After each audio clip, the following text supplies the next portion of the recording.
All right, guys. 2013 Ford Fusion SE rear brake pads and rotors. Okay, I'm going to use a Duralast brand rotors right there, along with their gold rear brake pads.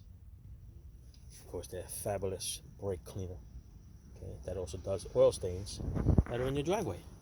But that's another video you can see on mine. All right, so simple. If you saw my first video on this thing, it has electronic park and brake, right? Which is, you can tell by this black motor over here. All right, you have to disengage that. Disengage that so you can push the piston back into the caliper. Okay, it's a simple thing. Just turn the key on, accelerator, and holding the switch. Ba ba ba ba ba. You can figure it out. It's on the other video. This one here is pretty simple. After you do everything, all right. Simple. Clip out first. All right, just take this clip out. You don't need it.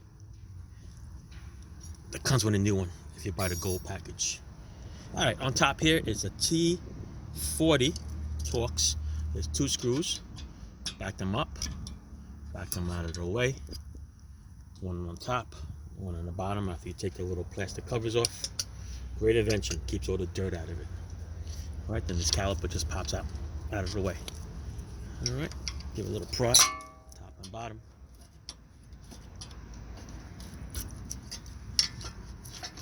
And it'll come right up. Okay, once it comes back out, flip it over here on its side. And there's that park and brake actuator, okay? Even though it has two notches over here, like the old school brakes, where you have to get like a little tool and then you have to turn it and push it in at the same time. Once you disengage this electronic park and brake, all you have to do is just push it in, normally like an old school caliper. I don't know if you got this tool. You can use anything. People use a C-clamp. I've seen people use a chalk gun. I don't know. But it's pretty simple. Okay. Let me show you to here. This the way this one works. So it's just like that. You squeeze it. This thing goes in like butter. See that? Once you disconnect that, this is perfect. Perfect tool. All right, put that off to the side. If some of you folks just want to do pads, I don't recommend just doing pads only, because I believe that these two should match. And if you look at the rotor, you can see it's slightly grooved. That's going to give a fast wear on your new brake pads. It's going to make those same grooves onto your new pads. It's going to wear out a lot faster. All right, so if you're just doing pads, which I don't recommend, just go backwards from here. All right, don't forget the one with the spring goes in the back, the one without the spring goes in the front, and you reverse everything. All right, if you want to change the rotor, then there's two 15mm bolts back here, one here and one here. Once you take them off, this bracket will come right out, and then you see the rotor right there. Okay, matter of fact, I'm going to do that now. I'm going to put you on hold while I take those bolts off. All right, so once you take those 15mm bolts off, this caliper bracket will come right out. And then to get the rotor off, remember you're changing it, so you really don't care about it no more. Give it a nice little tap.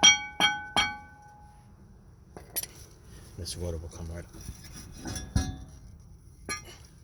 All right, look at the back of this rotor. Wasn't even using the whole surface to step on the brakes. It was just using this piece here. This is all rotted. And this is the back rotor that showed it. See it? See how it's wearing? So technically in the back, you're only using, what's that, 60% of this flat surface?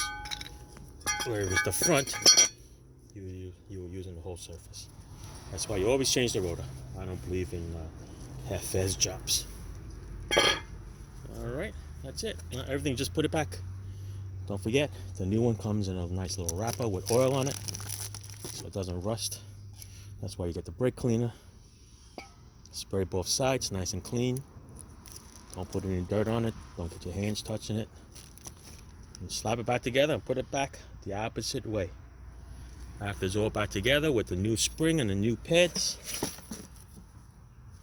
the other video will show you how to reset that emergency brake switch. All right, ciao. I'm not gonna sit here and watch you do the boring details of me putting this back together, but it's simple. Okay, you don't need to force that thing in. You have to do the electronic brake actuator reset. Okay, ciao.